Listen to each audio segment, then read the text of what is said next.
Ram is over 6,000 years ago. So consecration is the science. So we want to create that kind of energy where you can touch it, where you can feel it. For this generation of people, it should be easier to understand a certain storehouse of energy, a certain storehouse of reverberation, which will reverberate for a very, very long time. To give you some sense of what we are, two different dimensions of what it is and why we must be careful about what stand we take is, Ram is over 6,000 years ago.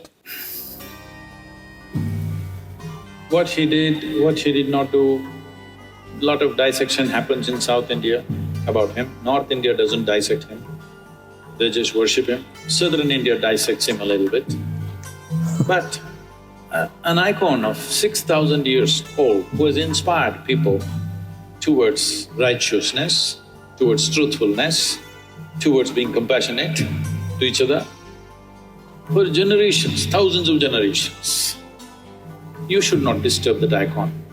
Doesn't matter historically what is right, what is wrong, because nobody really knows for sure. It's only this general story everybody knows, where he went, what happened, what are the events of his life. What he did, why he did, you cannot dissect that, you're not his psychiatrist. Somebody, I was in some youth and truth event, they're saying he was insecure. I said, you're not a psychiatrist or something. 6,000 years ago, whether man was secure or insecure, how do you know? It's rubbish. But he's an icon who has inspired millions and millions of people across generations. You should not disturb that because humanity needs those icons. You can take up Ram, you can take up Krishna, you can take up Jesus, you can take up Buddha and find faults with them and today tinker with them. See, he did this was not okay, that was not okay, he was racist, he was this, he was that. Yes. This is rubbish. This is all relevant to people who are here now. 6,000 years ago, you want to judge him now? No, he is serving humanity as an icon. That icon should not be disturbed. What is he an icon for? He's an icon of stability, not impetus action. When action is needed, he is very decisive, but never reacts to anything, he is conscious action. Even if the war, he will do war. Surrender, he will do surrender. Give up his kingdom, he will do give up his kingdom. But everything consciously in a balanced way.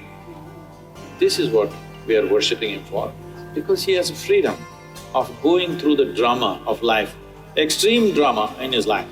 But he goes through the drama effortlessly. He goes through the drama without reacting. He goes through the drama without any sense of angst or anger against anybody.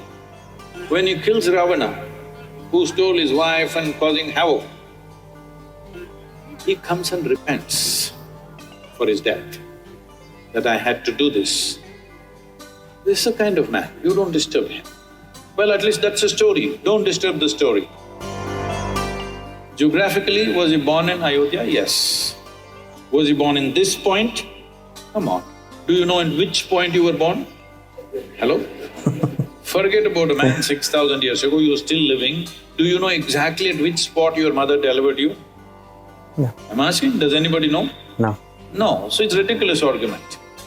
Consecration essentially means to make a physical space reverberate with a non-physical dimension of energy.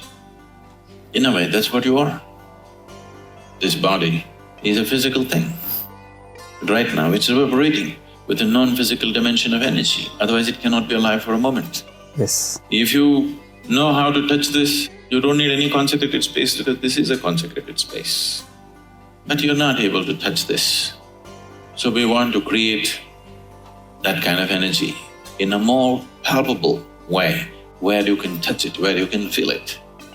So consecration is the science of bringing that forth in such a way that it's palpable, that you can almost touch it.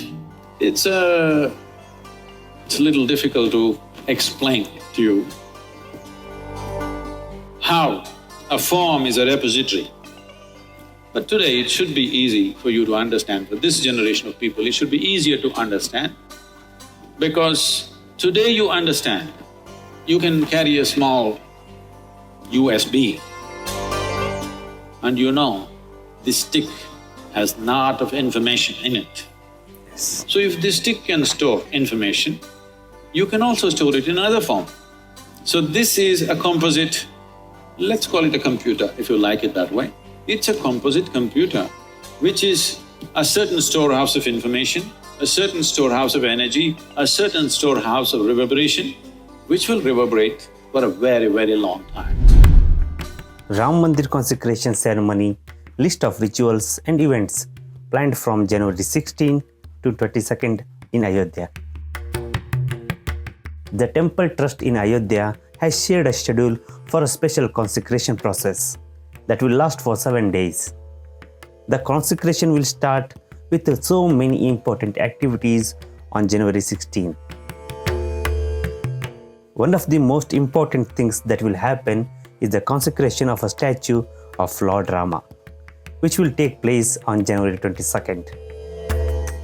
They are getting ready for a special ceremony at the Ayodhya temple to make the Ram idol holy.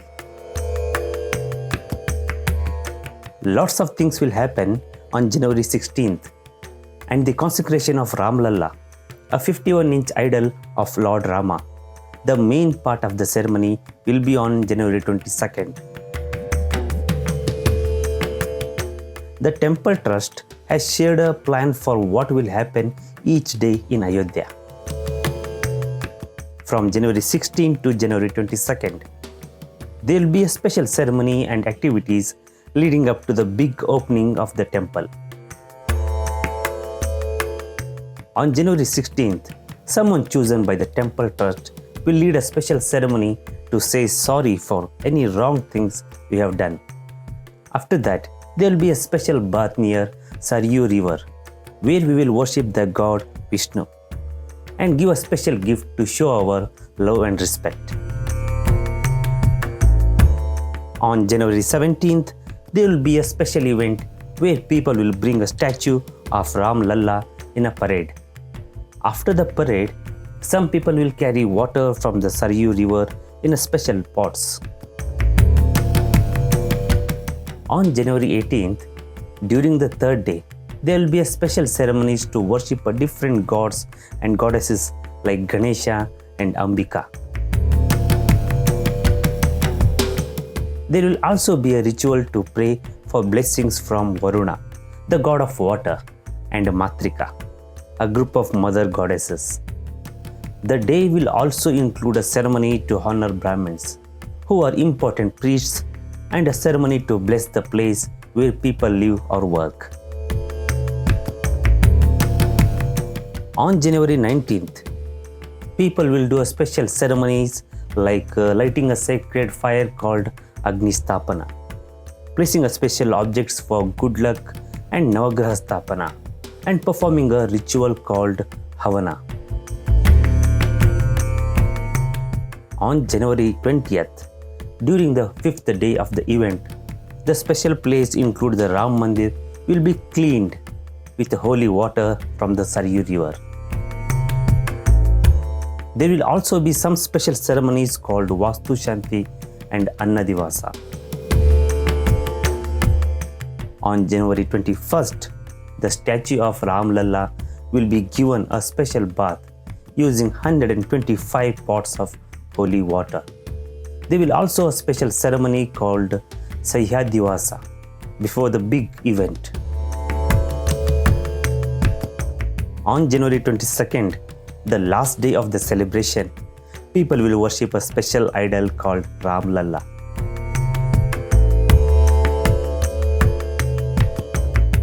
They will do this in the afternoon, when the stars are in a specific position called Mrigashira Nakshatra. A really big celebration is happening because a special place called Ram Mandir is being made. Lots of important people are going to be there, like the Prime Minister, famous cricketers, famous actors, and the people of this country and people from abroad. On this January 22nd, Let us all welcome Rama back to Ayodhya by lighting a lamp and celebrate a Deepavali at your home.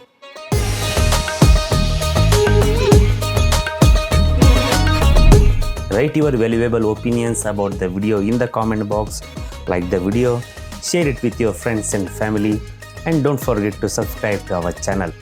Thanks for watching. Pranam.